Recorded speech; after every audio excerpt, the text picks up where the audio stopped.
미 법무부가 거액의 현금과 가상화폐 탈취를 시도한 혐의로 북한 정찰총국 소속 해커 3명을 기소했습니다. 2018년 북한 공작원을 첫 기소한 데 이어 추가로 더 재판에 넘긴 건데요. 네, 현지 언론들은 국제사회의 지속적인 제재로 인해 북한의 해킹 범죄가 심화하고 있다고 분석했습니다. 워싱턴 연결해서 소식 들어보겠습니다. 이경희 특파원. 네, 미국 법무부는 북한 정찰총국 소속 해커 3명을 기소했다고 밝혔습니다. 이들은 전 세계 은행과 기업에서 13억 달러, 1조 4천억 원 이상의 현금과 가상화폐를 빼돌리려 시도한 혐의를 받고 있는데요. 이번에 기소된 해커는 박진혁, 전창영, 김일이라는 이름을 쓰고 있는데 이 가운데 박진혁은 지난 2018년 미국이 2014년 발생한 소니 픽처스 사이버 공격에 연루된 혐의로 처음 기소한 인물입니다. 여기에 2명을 추가로 더 기소한 건데요. 미국 검찰은 이들이 2017년 5월 랜섬웨어 바이러스인 워너크라이를 만들어 은행과 가상화폐 거래소를 해킹하는 등 광범위하게 시도가 이루어졌다고 설명했습니다. 미 법무부는 돈 세탁을 통해 북한 해커들을 도운 것으로 알려진 캐나다계 미국인이 관련 혐의를 인정했다고 밝혔는데요. 존 데머스 법무부 국가안보 담당 차관보는 총이 아닌 키보드를 사용해 현금 따발 대신 가상화폐 지갑을 훔치는 북한 공작원들은 세계의 은행 강도라고 비난했습니다.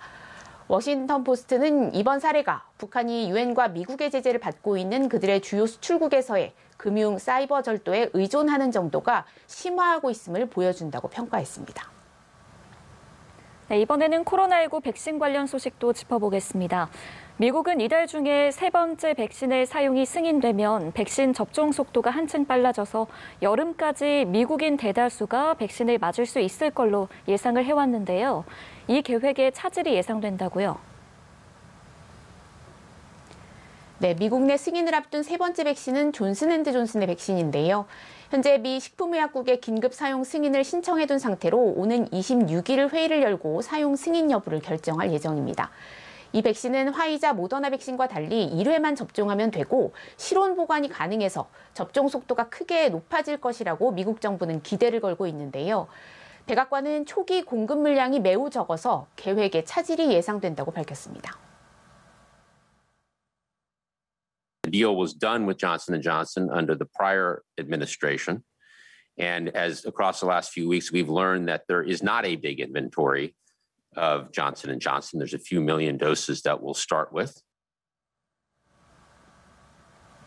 오는 6월 말까지 석 달간 미국에 1억 회분을 공급하기로 했지만 현재로선 물량이 턱없이 부족한 상황인 건데요. 앞서 맺은 계약을 토대로 어제 조 바이든 대통령은 7월까지는 원하는 미국인 대부분이 백신을 맞을 수 있을 것이고 올해 크리스마스쯤에는 정상적인 생활로 돌아갈 수 있을 것이란 전망을 내놓기도 했습니다. 미 행정부는 대책 마련에 들어갔는데요. 백악관은 FDA가 긴급 사용을 승인하면 존슨앤드존슨과 협력해 가능한 신속하게 백신 생산 확대에 들어가게 될 것이라면서 초기에 대규모 공급이 이루어질 수 있도록 최선을 다하겠다고 강조했습니다. 지금까지 워싱턴에서 전해드렸습니다.